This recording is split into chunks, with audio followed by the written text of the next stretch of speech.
Hi, I'm Tim. Welcome to Watchbox, and thanks for logging on. If you love this watch, email me, tmosso@thewatchbox.com. It is your purchase and pricing email concierge for your questions about this or any watch you see on any Watchbox platform. Please reach out to me directly with your questions, tmosso@thewatchbox.com. Launched in 2021 and now available pre-owned, hot off the presses, this is the Zenith Chronomaster Original.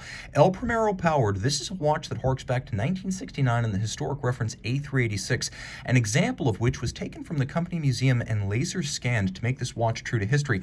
That said, there are some aesthetic and technical departures. All of them are for the best. Let's go over size first. 38 millimeters in diameter. The watch is 13.1 millimeters thick, 45.8 millimeters from lug tip to lug tip, and the spacing between the lugs is 19 millimeters, so it is nice and compact, meaning on my 16 centimeter circumference wrist it wears well. As you can see down the barrel, particularly from this angle, these lugs are nowhere near the edge of my wrist. So this is a watch for him or for her. Note it'll fit underneath the dress cuff with that dome sapphire. It'll slide right underneath your sleeve. This is appropriate for a wrist as small as 13.5 centimeters circumference. Now, taking a quick look, we'll do one over the top shot so you get an example of that as well.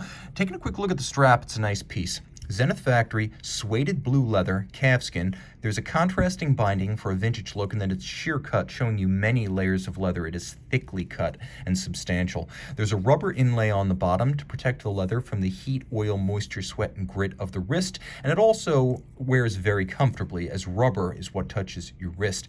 Brand new factory strap, no crimping, no gouging.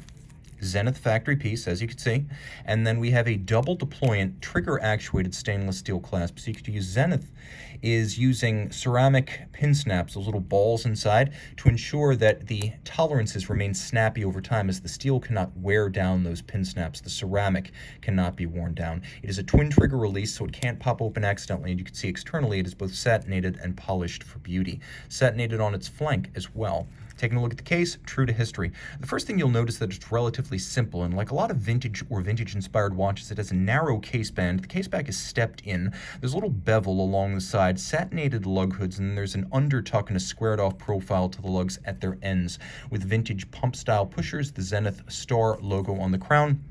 And as you can see, the watch has a contemporary case construction. It's actually screwed in on the reverse side, but it's true to history, and it's seamless monoblock case construction, whereby the bezel and the mid case are all one piece. Everything loads through the case back dial and movement, creating a seamless appearance up top. Once again, that sapphire dramatically cambered, and it is sapphire. It's designed to look like a 1969 plexiglass with distortion off axis.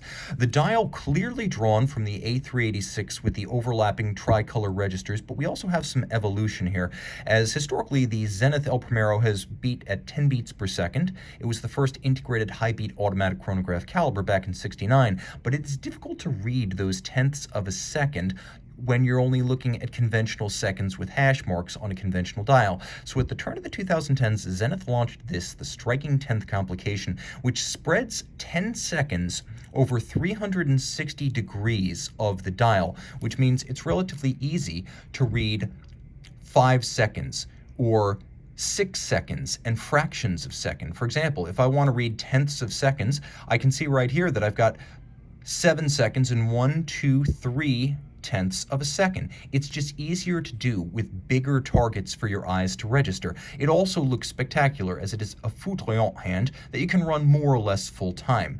The primary hands are all white lacquered, and the dial is a silver base with applique rhodium plated steel indices, applique star logo, the historical El Primero script. It still operates at 36,000 vibrations per hour.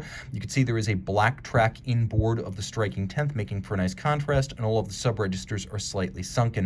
One feature not historically included on the El Primero is here now, hacking seconds. There is also a quick set for the date that allows you to rapidly cycle the date.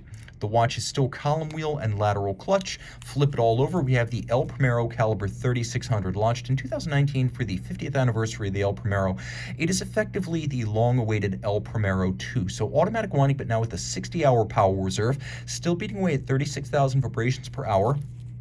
It continues to utilize a column wheel for crisp traditional operation and good feel, and then a lateral clutch because Zenith reasons that a lateral clutch is more traditional and more beautiful. Patek agrees. Only the more expensive Patek chronographs still use a lateral clutch. It features a silicone escapement that you can't quite easily see right here, but the escapement is silicone, unlubricated, improving performance, power reserve, and chronometry over time. And of course, all this is 50 meters water resistant. And we have that historically unprecedented hacking El Primero. You could only find that on the Dayfi El Primero 21 before. And then we have that extra 10 hours of power reserve for 60 overall, all pivoting on 35 joules instead of the original's 31.